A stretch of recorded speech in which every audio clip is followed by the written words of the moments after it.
नमस्कार आमी विश्वजित और आपनारा देखছেন बीएन एक्सप्रेस। राज्येर बिरोधी दलनेता शुभेन्दु अधिकारीके तुले धरा करलेन विष्णुपुरेर सांसद सौमित्र खा। राज्य बीजेपीर युव मोर्चार सभापतिर पद थेके आजই তিনি इस्तीफा दिएছেন और इस्तीफा दिएই তিনি शुभेन्दु अधिकारीके एक हाथ नेন। তিনি नंदीग्रामेर विधायकके বলেছেন যে ঘন ঘন दिल्ली গিয়ে दिल्लीर नेतादेर भूल ना बुझिए आयनाय निजेर मुखटा देखुन। पाशापाशी तिनी दिलीप घोषके तिनी किन्तु खोचा दिते छाड़ेननि। बोलेছেন दिलीप बाबू अर्धेक बोझे और अर्धेक बोझे ना।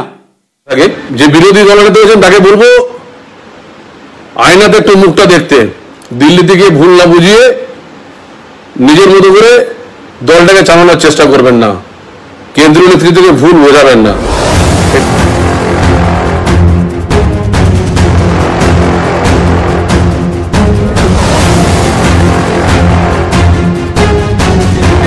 বারবার দিল্লি গিয়ে নেতাদেরকে ভুল বুঝিয়ে তিনি এখন দেখাচ্ছেন সবচেয়ে বড় বিজেপি নেতা। তিনি দেখিয়েছিলেন একসময় তৃণমূলের বড় নেতা। আর আমাদের মাননীয় প্রেসিডেন্টকে বললেও তিনি অর্ধেকটা বোঝেন অর্ধেকটা বোঝেন না। দিল্লি গিয়ে ভুল না বুঝিয়ে আয়নায় মুখ দেখুন। পদত্যাগের পর শুভেন্দুকে তোপ সৌমিত্রর।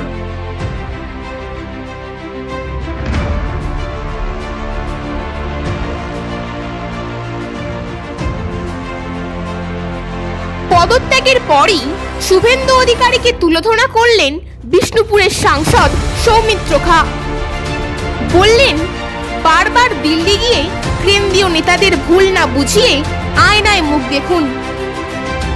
এর পাশাপাশি দিলীপ ঘোষকে খোঁচা দিয়ে বললেন উনি অর্ধেক বোঝেন আর অর্ধেক বোঝেন না। রাজ্য বিজেপির শীর্ষ নেতাদের মধ্যেই একজন হলেন সৌমিত্র খা।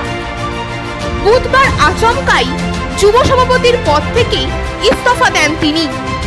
এরপরই দিলীপ ঘোষ ও শুভেন্দু অধিকারীকে তীব্র আক্রমণ করেন সৌমিত্র। বলেন দল এককেন্দ্রিক হয়ে যাচ্ছে, একমুখী হয়ে যাচ্ছে, শুধু অধিকার অধিকার অধিকারী অধিকারী চলছে। বারবার দিল্লি গিয়ে কেন্দ্রীয় নেতাদের ভুল বোঝাচ্ছেন একজন। শুভেন্দু অধিকারীর বিরুদ্ধে ক্ষোভ উগরে বিষ্ণুপুরের সাংসদ আরো বলেন বিরোধী দলনেতা নিজেকে বিরাট করে জাহির করছেন। যখন তৃণমূলে ছিলেন তখনও নিজেকে বিশাল কিছু মনে করতেন। মনে হচ্ছে দলে শুধু ওরই অবদান রয়েছে, আমাদের কোনো ত্যাগ নেই। নতুন নেতা হঠাৎ করে এসে যেভাবে দিল্লির নেতাদের ভুল বোঝাচ্ছেন তাতে গোটা দল একটা জেলার মধ্যে চলে আসছে। আমার মনে হচ্ছে যুব মোর্চার প্রেসিডেন্ট হিসেবে থাকাটা আমি ব্যর্থতার দায় নিয়ে এই ভোটেও ব্যর্থতার দায় নিয়ে আমি সরে যাচ্ছি। সৌমিত্র খা আরো বলেন ভোটের এক মাস আগে এসে উনি সব চোর চিটিংবাজকে জয়েন করিয়েছেন। সেই সময় থেকেই অনেক কিছুই আমার ভালো লাগেনি, স্বাভাবিকভাবেই প্রতিবাদ করেছিলাম। সেই কারণেই আমাকে সরিয়ে দেওয়া হয়েছিল। কিন্তু এখনো যদি না বলি কোনোদিনও বোঝাতে পারবো না, তাই এখন বললাম। ভুল যদি হয় যে কোনো পরিস্থিতিতে আমি প্রতিবাদ করব। ব্যক্তিগত স্বার্থে বিজেপিতে এসেছেন শুভেন্দু অধিকারী, ইঙ্গিতে এমনও অভিযোগ করছেন সৌমিত্র। বলছেন আমি কোনো স্বার্থ নিয়ে বিজেপিতে আসিনি, আমার কোনো দাদা ভাইয়ের জন্য কিছুই করার নেই, আজও আমার একতলাই বাড়ি। দলের প্রথম সারির নেতার এহেন মন্তব্যে অস্বস্তিতে বিজেপি। বুধবারই সন্ধ্যের বৈঠকের আয়োজন করা হয়েছে দলের তরফে। সৌমিত্রর আক্রমণ প্রসঙ্গে শুভেন্দু বলেন সৌমিত্র আমার ভাই, আমি ওর কথা সিরিয়াসলি নিইনি। কোনো কারণে হয়তো বলেছে, পরবর্তীতেও ওর প্রয়োজনে পাশে দাঁড়াবো। যেভাবে এক লিডার এসেছেন যিনি বলছেন তার নেতৃত্বে সবকিছু হচ্ছে, ভেবে দুঃখ লাগছে। আমি এলাকায় না ঢুকে জিতেছিলাম, এলাকায় না প্রবেশ করে জিতেছি।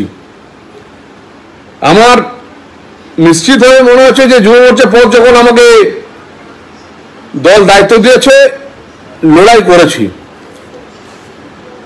নিশ্চিতভাবে দল আমাকে যেটা দিয়েছে সেটাই করেছি, কিন্তু এখন যেভাবে চলছে তাতে এই যে বিধানসভার যিনি দলনেতা হয়েছেন তিনি নিজেকে জাহির করছেন, দলটাকে জাহির করছেন না, এবং যেভাবে চলছে তাতে সত্যি কথা বলতে যুব মোর্চা হিসাবে চালানোটা খুব মুশকিল ছিল। কারণ আমার ছেলেরা সবাই মিলে একসাথে লড়াই করেছে। এখন যিনি নেতা হয়েছেন তিনি পুরো ফোকাসটা শুধুমাত্র একটা জায়গাতে চলে গেছে। ভারতীয় জনতা পার্টি নরেন্দ্র মোদীজিকে দেখে এসেছি, ভারতীয় জনতা পার্টি শ্যামাপ্রসাদ মুখার্জিকে দেখে এসেছি। আমি কোনো লোভ নিয়ে আসিনি, আমার আজও লোভ নেই ভাই, আজও আমার লোভ নেই। কিন্তু দুঃখের বিষয় হচ্ছে এটাই যে তিনি দিল্লি যাচ্ছেন, বারবার দিল্লি গিয়ে নেতাদেরকে ভুল বুঝিয়ে তিনি এখন দেখাচ্ছেন সবচেয়ে বড় বিজেপি নেতা। তিনি দেখিয়েছিলেন একসময় তৃণমূলের বড় নেতা। আর আমাদের মাননীয় প্রেসিডেন্টকে বললেও তিনি অর্ধেকটা বোঝেন, অর্ধেকটা বোঝেন না। কিন্তু সত্যি কথা বলতে আজকে বাংলায় যারা মন্ত্রী হয়েছে তাদের জন্য খুশি, কিন্তু বাংলায় বিজেপি যেভাবে চলছে তাতে ভালো কিছু হবে না। যুব মোর্চা কে যেভাবে নতুন নেতা এসে যেভাবে মিসগাইড করছে দিল্লির নেতৃত্বকে, তাতে ভালো কিছু হচ্ছে না। তাতে গোটা দলটা যেন একটা জেলার মধ্যে চলে যাচ্ছে। বলতে আমার কোনো দ্বিধা নেই, আমি পরিষ্কার বলছি, ভারতীয় জনতা পার্টি নরেন্দ্র মোদীজি যতদিন বাঁচবেন বিজেপি করব করব করব, আমি যতদিন হবো বিজেপি করব।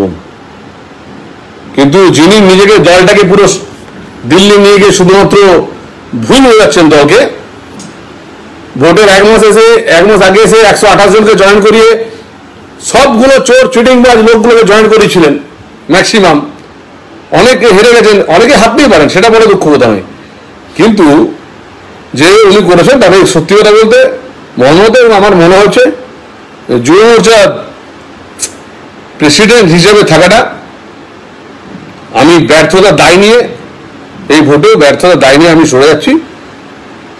কারণ আমার মনে হচ্ছে মানুষের জন্য কাজ করা যাচ্ছিল না, নিজের এলাকাতেও বিষ্ণুপুর লোকসভাতেও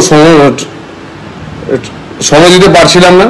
পুরোপুরি একমুখী হয়েছে, যেটাতে শুধু একটা জায়গায় কেন্দ্রিক হয়ে যাচ্ছে। হতে পারে, কিন্তু সেইটা হতে দলের পক্ষে খারাপ হচ্ছে। দলের যদি এখন ভোট নেই, দলে এই সময় যদি না বলি তাহলে কোনো মতে বোঝানো যায় না। এবং বারবার দিল্লিতে গিয়ে একটা উল্টো পাল্টা বুঝিয়ে চলে আসছেন, যেন তিনি মনে হচ্ছে যেন বিজেপির জন্য জীবনটা দিয়ে দিয়েছেন। আমাদের কোনো স্যাক্রিফাইস নেই। তাই বলতে থাকি, তিনি একমাত্র স্যাক্রিফাইস করেছেন, আমার কোনো স্যাক্রিফাইস নেই। কখনো তার আমি ঘরের লোকের জন্য কখনোই চাইনি যে ভাই বাবাকে এই করে দাও, ভাইকে এই করে দাও, এই পোস্টে কখনো চাইনি। তাই আমার এসব নিয়ে ভাবার কোনো কারণ নেই। আমি শুধু একটা কথাই বলবো, বিজেপির জন্য আছি, বিজেপির জন্য করবো, বিজেপির জন্য লড়াই করবো। বিজেপির বিরুদ্ধে আমার আজও পর্যন্ত কোনো বক্তব্য নেই, আজও কোনো থাকবে না। কিন্তু ভাই যা ভুল হবে তা আমি তুলে ধরবো। যদি বারবার করে যদি বলে কেউ আমি স্বার্থ নিয়ে আছি, আমি কোনোদিন স্বার্থ নিয়ে আসিনি। তৃণমূলও কোনোদিন স্বার্থ নিয়ে তৃণমূল কংগ্রেস দল করছে বলে মনে হয় না। তৃণমূলের কোনো নেতা বলতে পারবে না সৌমিত্র খাঁ আমার কাছ থেকে এটা চুরি করে নিয়ে চলে গেল। কিন্তু বিজেপিতে আমি নিঃস্বার্থভাবে লড়াই করতেছিলাম। প্রথম বিজেপি রানিং সাংসদ হিসাবে জয়েন করেছিলাম জানুয়ারি মাসের 9 তারিখে। আমি কোনো স্বার্থ নিয়ে আসিনি। আমি পার্টির থেকে আজও পর্যন্ত তহবিল থেকে আমি 100 টাকা তুলিনি। তাই যারা যারা ভাবছেন বিজেপি পুরোপুরি বিজেপির খেয়ে নিয়েছি, বিজেপির স্বার্থপর, ভাই আমার একতলা বাড়ি এখন আছে, আমার কোনো দুতলা হয়নি। আমার শুধু এটুকু মনে হচ্ছে বিজেপি হিসেবে জীবন দিয়ে লড়বো। আর যারা যারা বলছেন বালি চুরি, আমি বলছি বালি চুরির বিরোধী এখনো করছি। বিএলআর এবং ডিএলআর যেভাবে চুরি করে এই কিছুদিন হলো দেখলাম রাজ্য সরকার একটু কড়াভাবে দমন করছে, এটা ভালো লেগেছে।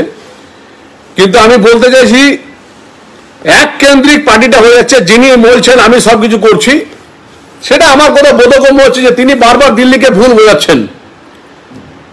আজকে লকেট নিয়ে আমাদের সকলের অনেকেরই আমাদের লড়াই করার একটা মানসিকতা আছে, আমাদের লড়াই করব, কিন্তু যেভাবে একটি জায়গাতে দুজনের লিডার হয়ে যেভাবে চলছে বাংলায়, যেভাবে অধিকার করছে, অধিকারী করছে, তাদের সত্যি কথা বলতে আমি ভীষণ ফেড আপ। কিন্তু বিজেপিতে তো একজন লিডার পারলে বিজেপি আমাকে বের করতে পারবে না। বিজেপি অনেক বড় দল, নিজের মত প্রকাশের স্বাধীনতা থাকে। যে বিরোধী দলনেতা হয়েছেন তাকে বলবো আয়নাতে একটু মুখটা দেখতে, দিল্লিতে গিয়ে ভুল না বুঝিয়ে নিজের মতো করে দলটাকে চালানোর চেষ্টা করবেন না, কেন্দ্রীয় নেতৃত্বকে ভুল বোঝাবেন না। এটাতে সবাই মর্মাহত হচ্ছে আমরা। আপনার চেয়ে আমাদের স্যাক্রিফাইস কম নেই।